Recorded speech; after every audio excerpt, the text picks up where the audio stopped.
జీవజలముగా నిలిచావని, జలనిధిగా నాలో ఉన్నావని, జనులకు దీవెనగా మార్చావని, జగతిలో సాక్షిగా ఉంచావని, ఉత్సాహగానమునే పాడనా, ఉత్సాహగానమునే పాడనా, ఏదైనా నీ కొరకు చేసేందుకు ఇచ్చితివి బలమైన నీ శక్తిని, ఏదైనా నీ కొరకు చేసేందుకు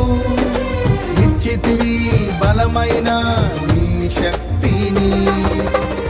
ఇది ఏ చాలును నా జీవితాంతము ఇలా నా కన్నా